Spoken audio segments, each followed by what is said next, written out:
Welcome to Super Easy Physics and Mathematics, SEPAM. The aim of this YouTube channel is to make the learning of physics and mathematics easy and fun for every student. Subscribe and we will help you to easily upgrade your performance to an A+. Hello, welcome to SEPAM. Today we are looking at the solution to IGCSE Mathematics, Paper 4 Extended, October 2022. And in this video, I'm looking at the part 2, which is going to deal with the questions 7 to 11 of the paper. Well, just a way of continuation of the introduction of this video. The Paper 4 Extended of Mathematics has the total duration of 2 hours 30 minutes. And this paper, you have 11 questions that we awarded 130 marks. But the purpose of preparing this video is to help students have adequate understanding of the topic. So I'm taking it beyond the revision.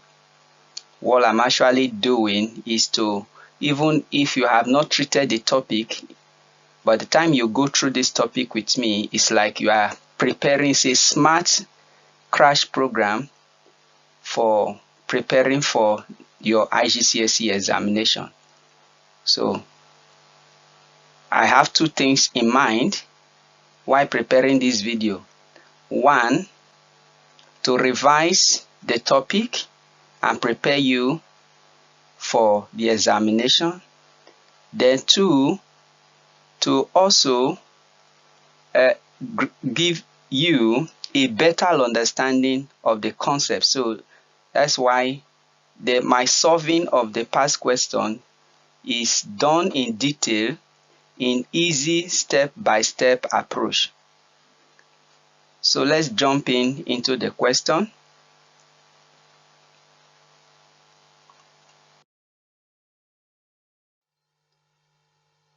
Hello, today we are looking at question 7.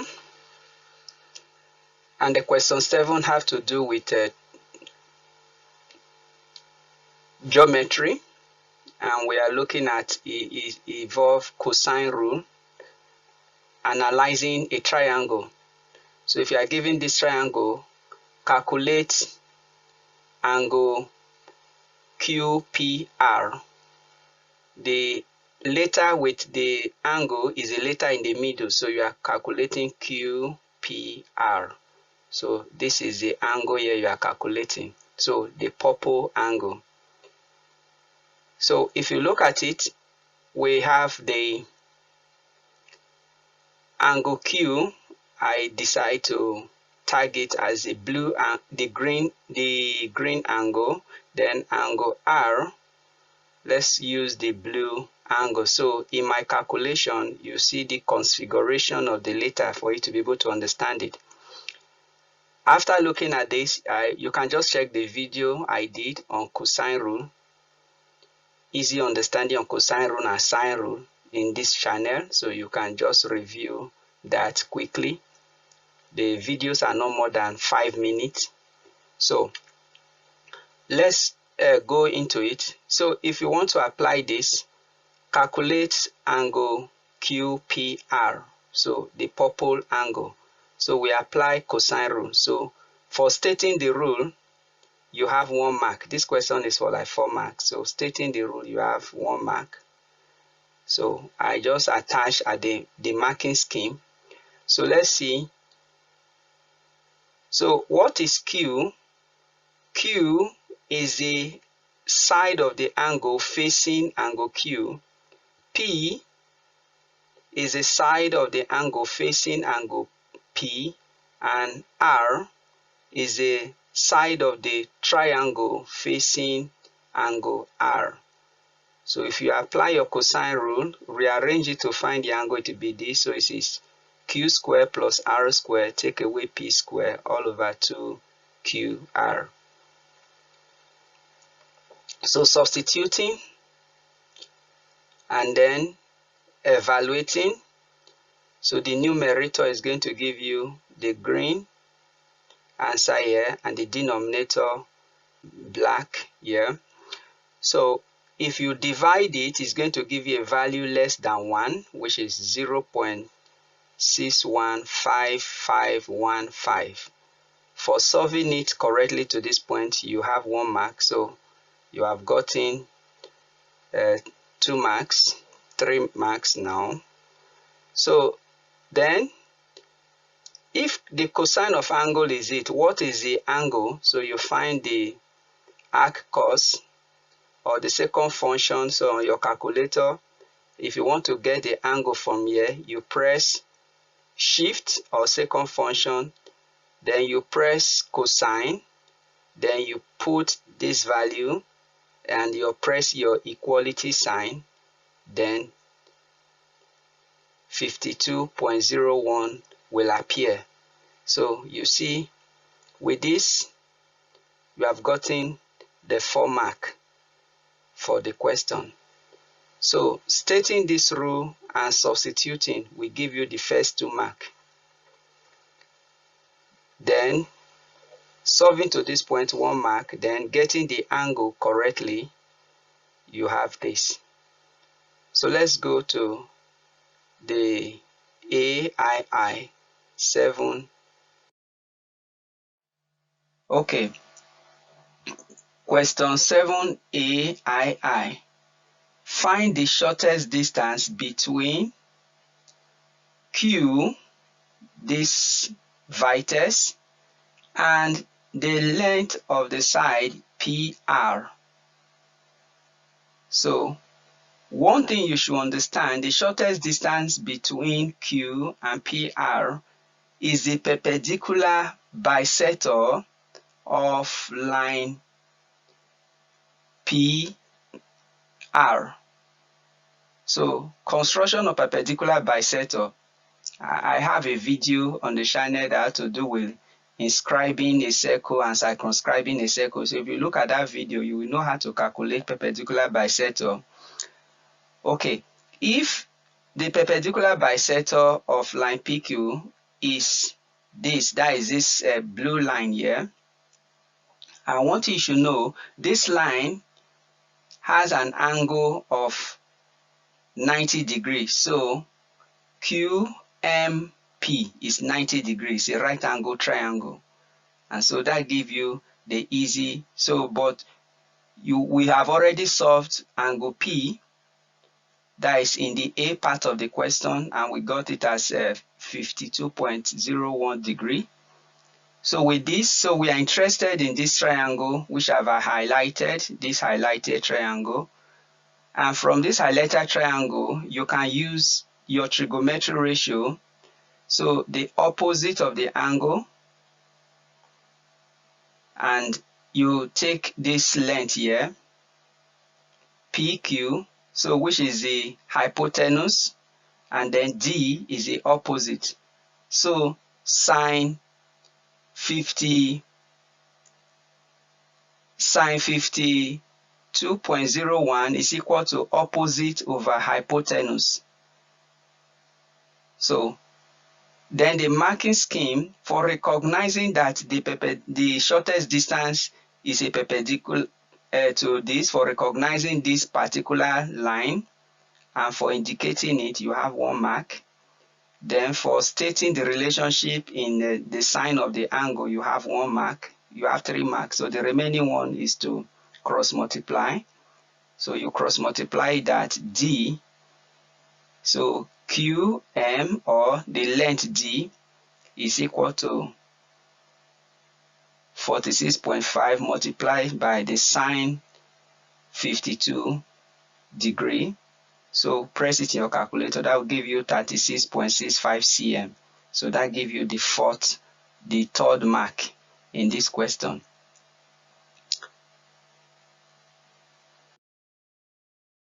So let's go to 7b. 7b have to do with the property of cuboid. So you are given this cuboid, they say you should calculate the length AG. So we are going to calculate the length AG.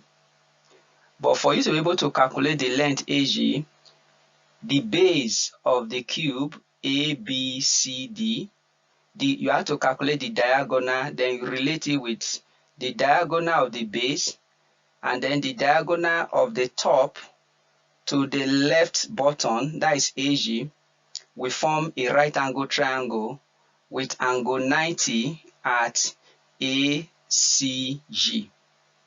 So if you do that, so what you are going to do here, we are going to apply Pythagoras rule twice. So you apply Pythagoras rule to the first triangle ABC. Then next you apply the Pythagoras rule to triangle ACG. So you get that. So let's look, if we apply to the first one, the distance, that is the purple broken, the dashed line purple, is the hypotenuse of triangle ABC. So we have it that, and that will give me the square of it. Since that is not what we are looking for, you can just leave it at this point because we are going to apply it again, the second triangle. So you apply that, then for you to get y square, which is the AG, it become the base, the base diagonal S, the square of it plus the height of the cuboid CG, that is 20, will give you y square, the diagonal from the left bottom to the top right end of the cuboid. So for stating these two, you have your 2 mark out of the 3 mark. Then finalizing the calculation will give you AGY is equal to 41.01 cm. So that is how you get the 3 marks. So let's go to BI.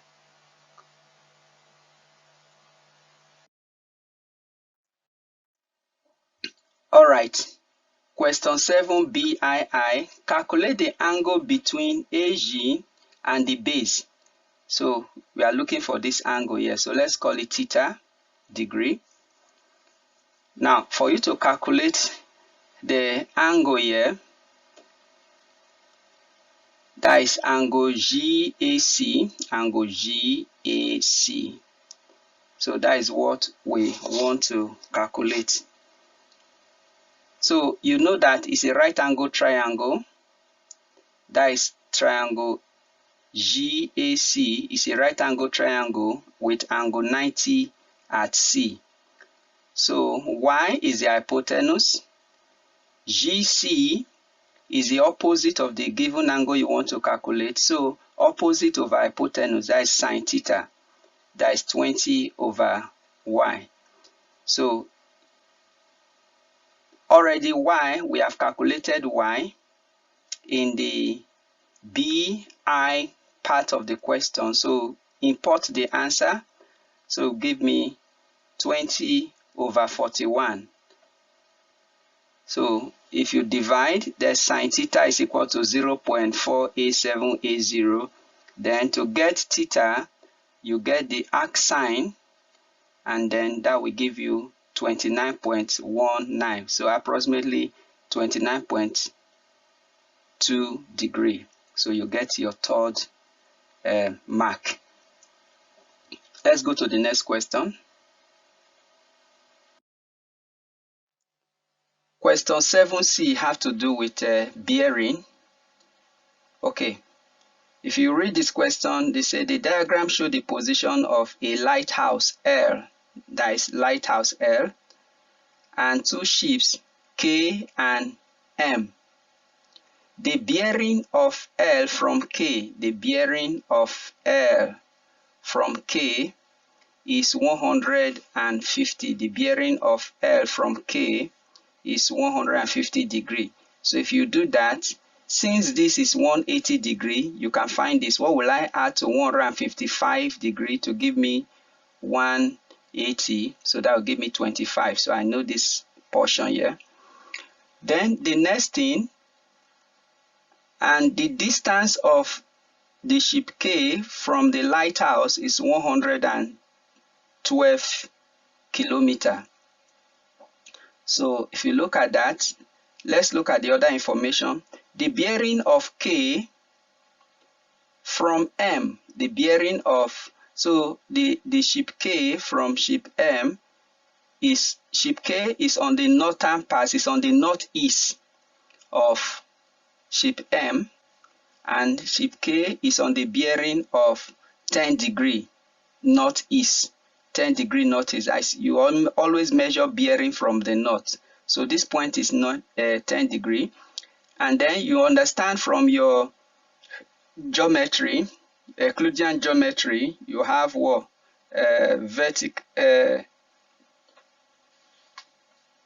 Alternate angle.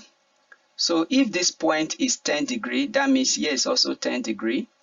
So the angle MKL will not be the summation of these two. 10 plus 25 will give me 35 degree. For be able to show this relationship, you have the first mark out of the 5 mark. Then the next thing we want to look at is, it says find the bearing and the distance of ship M from the lighthouse. So what is the bearing of ship M from the lighthouse? So we are going to measure. So first of all, for us to do that, let's look at the angle MLK. What is the angle here? So use sum of angle in a triangle. So if here is 96 and here is 35, sum of angle of a triangle, so you can, you know, this angle K plus angle M plus angle L will add up to 180. So 180 minus 90 plus 25, that will give me 49 degree. So the angle between the lighthouse, the angle that the line that connect the lighthouse to ship M and ship K make angle 49 degree. All right. So we are interested in this distance. So in this case, you have two given angle and one length. So you are going to apply sine rule. So, but before that, let's get the bearing of ship M from from the lighthouse, the bearing of this ship from the lighthouse. So to do that, you know the bearing, we are going to measure it from the north, so this is the bearing. So from this location down to this point. Okay. If you do that, you discover that it's a reflex angle, but when you go around and return back to the north, that is 360 degree. But from the north of the lighthouse to the line connecting the lighthouse to ship M, so that is the bearing. So what we need to do, we already calculated this angle here, angle MLK as 49. And then the information we have on this question already will give us the angle here between the north to the ship K. So we have alternate angle. So if here is 25, here is 25. So if you add that two together and subtract it from 360, it will give you the bearing of the ship from the lighthouse. So the bearing of the ship from the lighthouse is going to be 360 degree, take away the summation of 25 and 49. So that will give us 286 degree. So we get the third mark. So we are left with 2 marks. The 2 mark is going to be for calculating the distance of ship M from the lighthouse. So we apply our sine rule. So we are interested in this distance here. So that distance is what we want to calculate now. So to do that, let's apply sine rule. What is sine rule? So this distance over the sine of this angle is equal to distance ML over sine 35 degree. So if you put that, for stating this formula, you have the fourth mark. Then what to do to get ML, cross multiply. So use sine 35 multiplied by 112 kilometer divided by sine 96 will give me the distance of the ship from the lighthouse. So punch this into your calculator. That will give you 64.59 kilometer approximately. You are expected to put your answer to 1 decimal point, but I'm just putting it for this solution for a clearer understanding as 64.59. So it's actually 54.6 kilometer. So that you have the bearing 286 degree and the distance 64.59 kilometer, because the unit is already written here. So let's go to the next question. Question 8 has to do with coordinate, the coordinate of straight line. So AB is a straight line with midpoint M. So you have a straight line, and then A with the coordinate 2, 3 to B, but we are not given the coordinate of B. So the midpoint between AB, that is the middle of the line. Simple, how do you get the midpoint?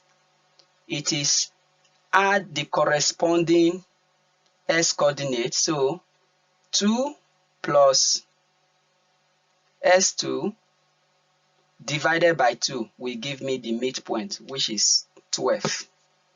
And then to get Y is going to be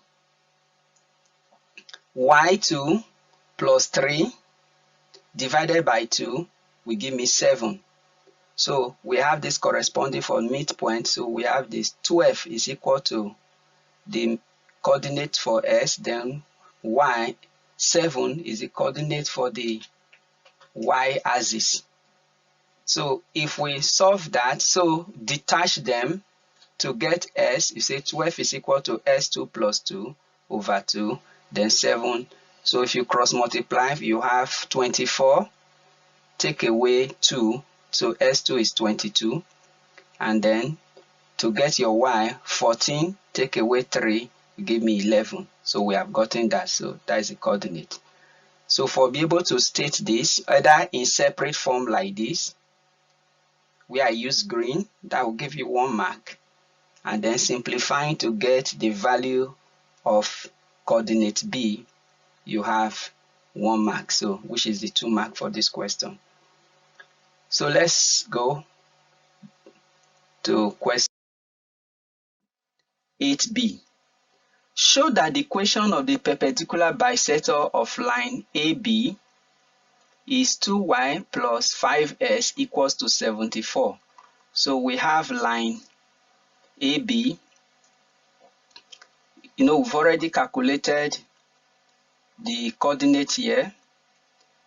And then they say the perpendicular bisector. Perpendicular bisector means a line passing through the middle of the line AB is perpendicular. That means the angle CMA is equal to 90 degree. And CMB is 90 degree. So we want to prove that the equation of this line MC is this. So how do we go about that? So you know that first of all, two lines are perpendicular if and only if the product of their gradient is equal to -1. So in other words, the gradient of the blue line divided by the gradient of the red line will give me -1.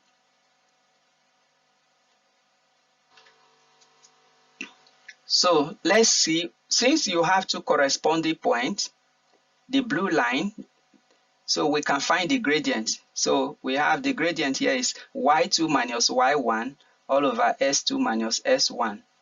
So we can use A to the midpoint. So what is y2 here, 7 take away 3. Then S2, we have 12 take away 2. So that will give me 4 over 10. Then bring it down, that is 2 over 5. So the gradient of this blue line is 2 over 5. So the equation of the blue line, using the general equation formula, the equation of a line is y equals to the gradient multiply s plus the intercept c. So if you put it like that, so y is equal to 2 over 5s plus c. Now swap it, so in the equation of a line, so that will be 5y equals to 2s plus c. So let's leave it there. Now let's relate this question with the condition for a two line to be perpendicular. So if two lines bisect themselves perpendicularly, we say that the product of their gradient is equal to -1. So we are finding the gradient of the first one. So with this, we can get the gradient of the red line. So the gradient of the red line is m2 is equal to -1 divided by m1. So which is what I've done. So I just do the color code. Now, for you to be able to state this, you have the second mark out of this 4 mark. So the gradient of the red line is -5 over 2. So you know it's reciprocal. Here was 2 over 5. So here is 5 over 2. But you attach the negative sign, negative of the reciprocal. Right. So from this, we can get the equation of the red line. So what is the equation of the red line? And since the equation, the red line, the perpendicular bisector, pass through the point 12, 7, we can use that to get the value of the intercept C. So substitute, write the red line in this. So we have y is equal to -5 over 2s plus c. So since it passed through this point, so substitute this. Anywhere you see y, put 7, and anywhere you see x, you put 12. So that will help you to get the value of c. So this is the equation of the red line from here. So just cross multiply 2y, multiply everything by 2. So we'll give you this, right? So if you substitute the midpoint value, that will help you to find the constant. So let's do that. So you have 2 into y. What is y? 7 passing through the point. Then what is s? 12. So if you put that, 14 plus 60 plus c equals to 0. So that gives us 74 equals to -c. So if you put, that means c is equal to -74. So we have 2y plus 5s -74 equal to 0. So transfer the constant, the intercept, to the right hand side so that it will look like the question given to you. So we conclude our proof. So that gives you the last mark. So we are through with that. Let's go to the next question. The perpendicular bisector AB passes through the point N, and point N has a coordinate 2, n. So the S coordinate of position N is 2, while the Y coordinate is N. Find the value of N. This is simple. So just look at the equation of the red line, the perpendicular bisector. Just like we substituted the value of the midpoint, also do the same thing. Substitute this coordinate into the equation of the perpendicular bisector, so you get the coordinate N. So the equation of the perpendicular bisector is 2y plus 5s equals to 74 given to us. So anywhere you see s, put 2, and anywhere you see y, put n. So you do that. So if you're able to state this, you have your 1 mark, so you know you can evaluate. So 2 times n, 2n, plus 5 times 2, 10, equals to 74. Then transfer 10 to the right hand side, collect like term. So that was 2n equals to 64. So divide both sides by 2. So n equals to 32. So we got that. Let's go to the next question. All right, let's look at question D. The point A M and N form a triangle, find the area of the triangle. So you have the triangle A, S1, S2 with the coordinate, that is with the defined coordinate 2 and 3. Then the midpoint S2, Y2 with the defined coordinate 12 and 7. Then N, S3, Y3 with the coordinate 2 and 32 that we calculated in the previous question. So with this, we can use the vertices to calculate the area of the triangle. So using coordinate geometry. So if you do that, the area of the triangle will give you this value, where S1, that is 2, go to Y2, Y2 is 7, take away Y3, 32, then add it to, you have S2, S2 is 12, go into Y3, 32, take away Y1, 3, then add it to S3, 2, to multiply Y1, 3, take away 7, Y2. So if you simplify that, it will give you the area of the triangle AMN as 145 cm square. So, but let's use the easier way out. Let's find the corresponding, let's find the height. So for us to find the height, you look at the coordinates 2 and 10. What is the difference between them? 12 take away 2, that will give me the height as 10. So let's look at the base. Then you look at the coordinate 3 and 32. So to find the distance between them, that will give us 32 take away 3, that is, will give us the base as 29. So whichever way you swap that, you call it, if I flip the triangle, it can also be what? The base can become the height and the height can become the base. But just for you, so you discover that it's a right angle triangle with those functions. Okay, so let's look for the area of the triangle, which is half base times height. So substitute. We have half 29 times 10, that is 290 divided by 2. That will give me 145 cm square. So with that, we have concluded this particular question D. Okay, this question have to do with trigonometry ratio. So we are looking at the graph of trigonometry ratio. So the sine rule. On this diagram, sketch the graph of y equals to sine s. So just sketch the curve. So indicate all the value between 0 and 360. So you have 90, 180, 270, 360. So if you put this, then put your value as it goes like that. So that is sine rule. So it starts from the 0, cut this as 80 and cut again at 360. So if you have this, so your sine value increases from 0 to 1 in 90, then decreases between 90 to 180 to 0, then decreases again to negative, then have negative 1 at 270, then increases back to 0.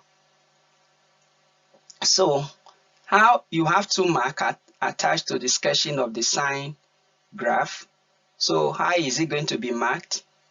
So you have the correct sine curve. This curve will give you 1 mark, and then the intercept at 0, 180, and 360. So if you get this in 3 intercepts right, you get the other 1 mark. So that is the 2 mark they are awarded. So question 9B. Now, solving trigonometry equation of trigonometry ratio. So 5 sine s plus 5 equals to 0. Find the value of s between 0 and 360 degree.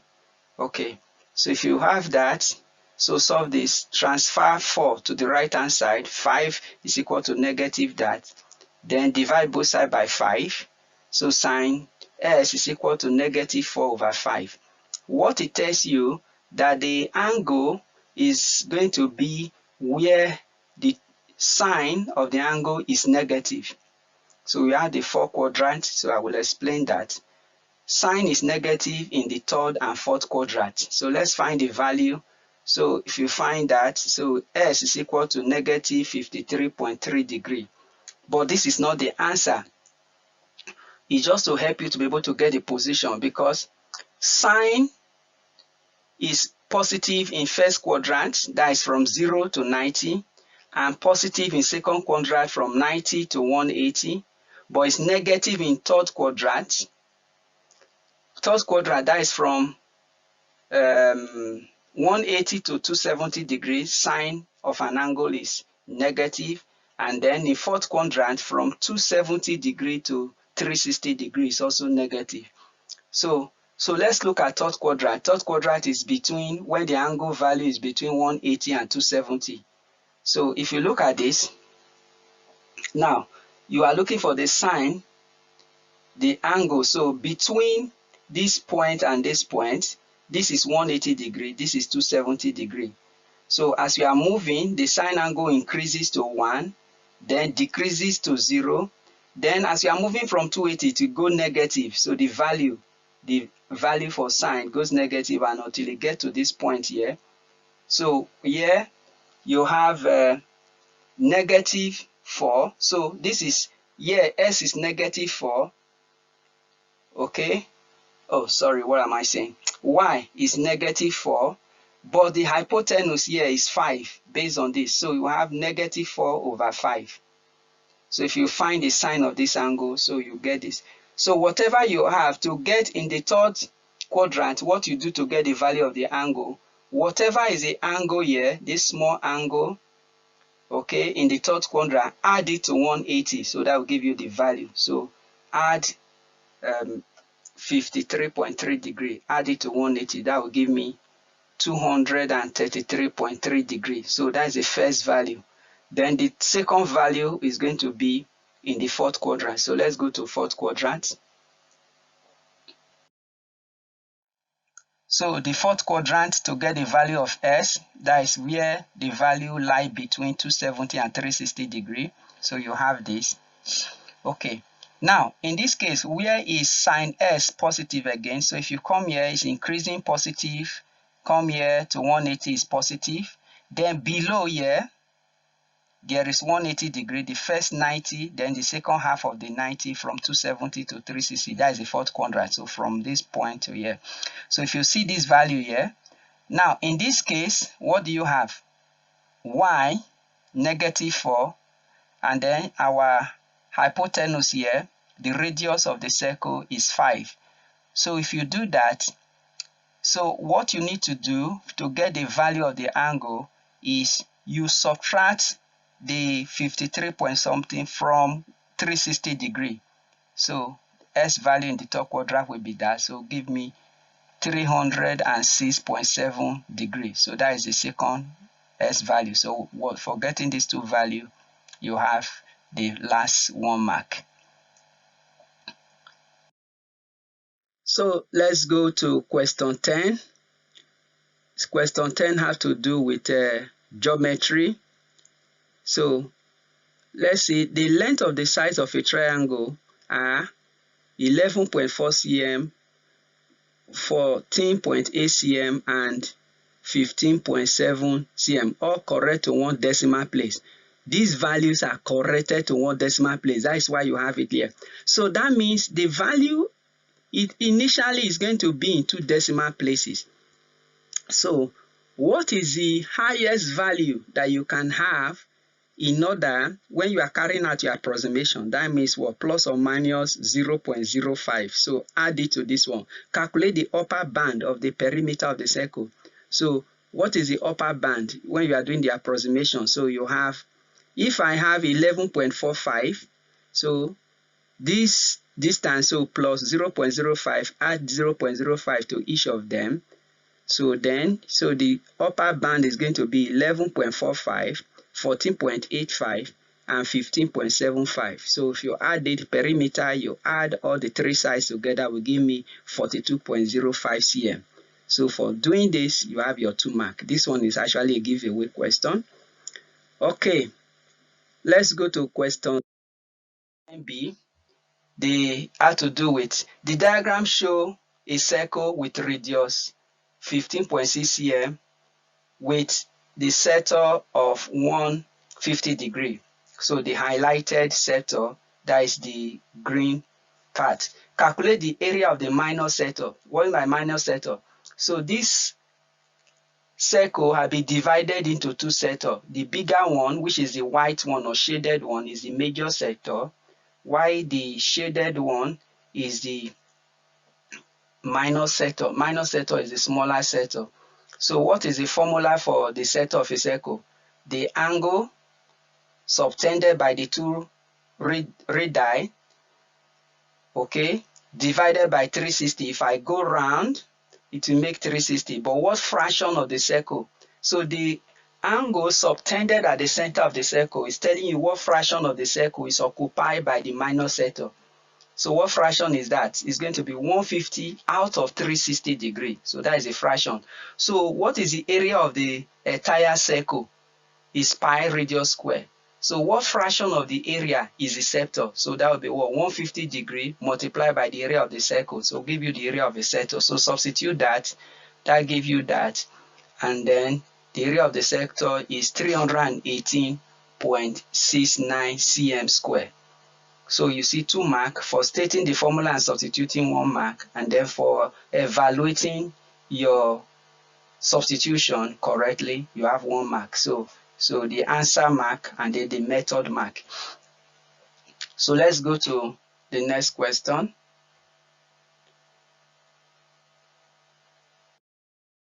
Okay, the diagram shows a circle, radius r, and minor sector x.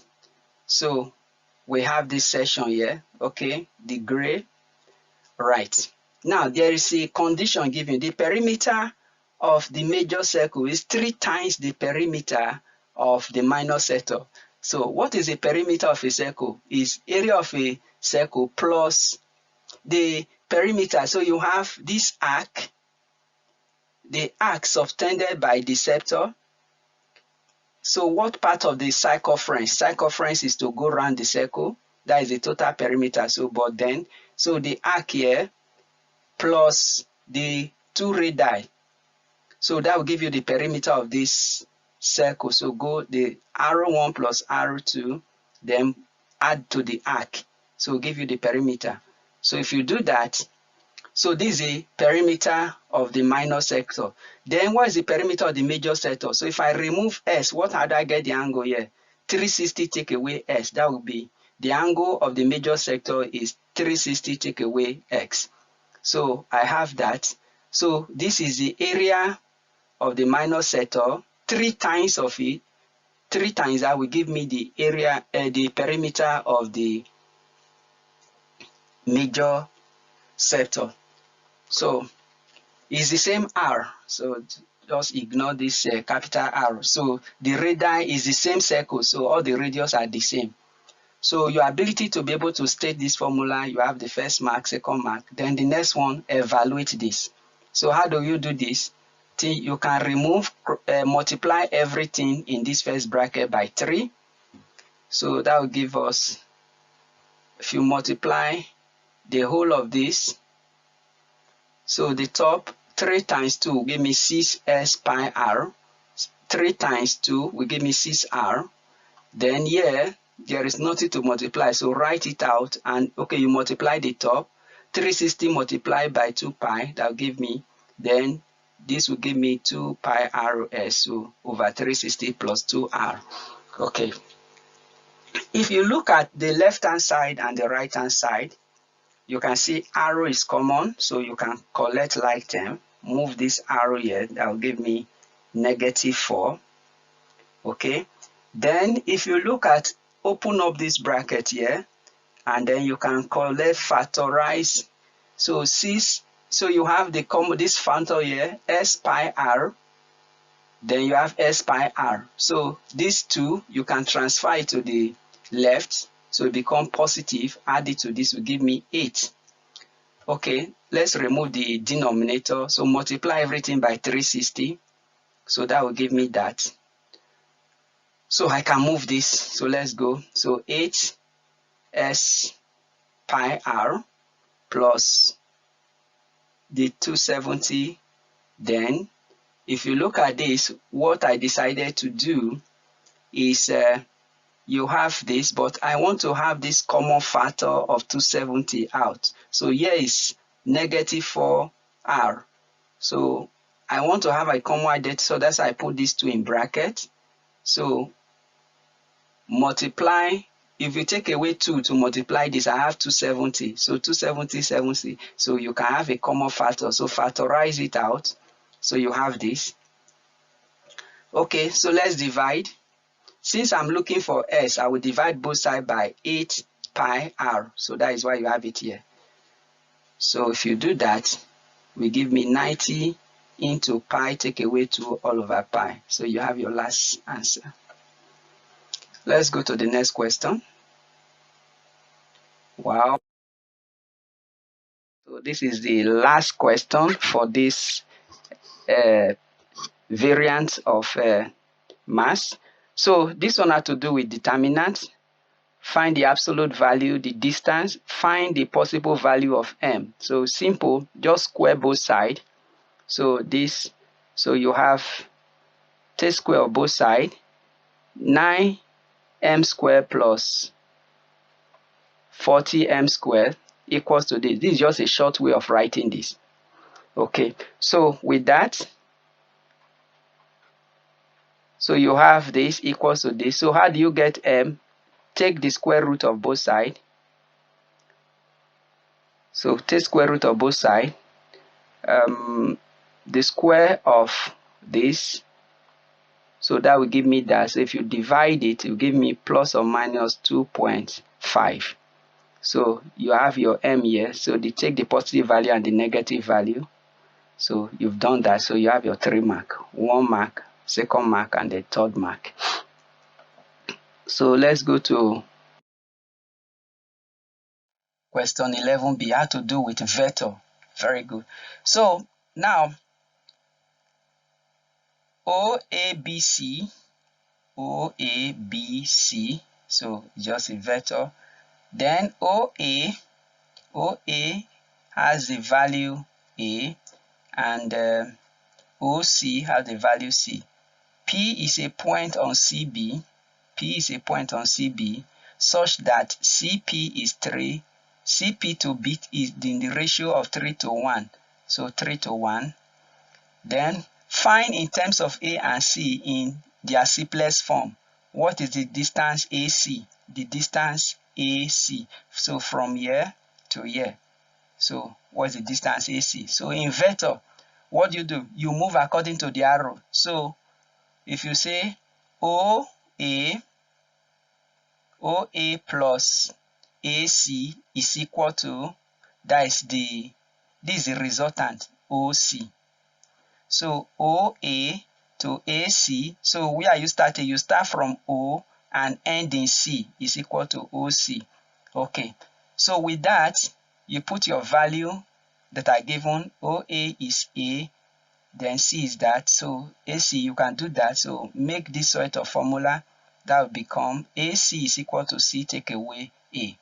So for showing that, 1 mark.